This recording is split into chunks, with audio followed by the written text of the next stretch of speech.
The first pain trigger we're going to talk about is flexion. So if you get pain whilst you're sat down, so if your spine is in a flexed posture, if that's at the office or in the car or at any other moment in your life when your spine is flexed and that sort of triggers the pain, then what we're going to talk about with regards to the squat is how we can go about performing a squat that is going to be a therapy to that, rather than a squat that's going to be a hindrance or a trigger to that. So what I've got here, 2 kettlebells. So I'm going to lift them up and then I'm just going to perform a couple of squats, and then we're going to talk about the types of things that we need to be doing with that squat that is going to be a therapy to lower back pain, and the type of things that are going to be a hindrance or a trigger to lower back pain.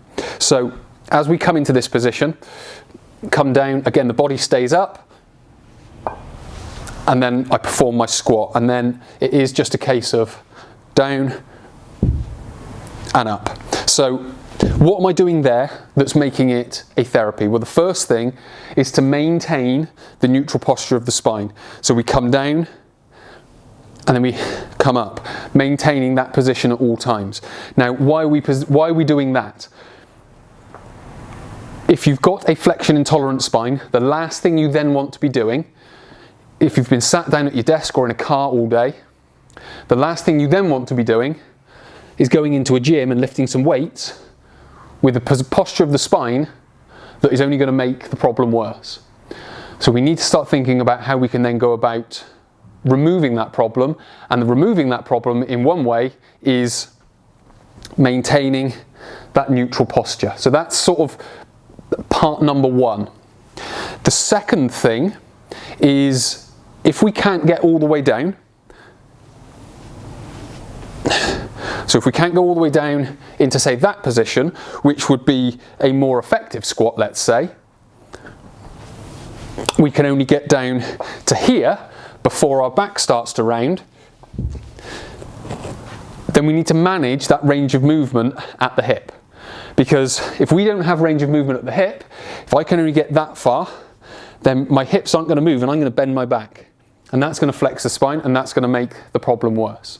So what we need to be able to do is come into this position and basically go as far as our hip range of movement will allow us. Which, if it's there, that's as far as we go and we come up. If we can get down there, then that's only the better. Now, if we haven't got the range of movement, how do we get down and get the weight? Well, one simple way of doing it is to raise the weight up. So we stand over the weight just like we did before when it was on the floor, but now it's about sort of 3 to 4 inches off the floor. So I would come down, and now I can get into the position much more easily, and then I'm able to get into this position and lift up, down and lift up. So I'm still able to squat. I'm able to use it in a way that is going to help me build my lower back and it be a therapy rather than a hindrance. Because if I come down and I flex my spine, then it's only then going to be a problem. Now, just on flexing the spine, one thing that I would add to this is the hip wink, or the butt wink as it can be known. That is much more specific in the area of the spine that it aggravates, which is S1, L5. Because it is just that winking as you get down, it's that sort of hip tucking under, and it's more specifically aggravating the S1, L5 area. So that I would still incorporate into this flexion intolerant pain trigger, because it's still, in some respects, flexing the spine just at S1 and L5.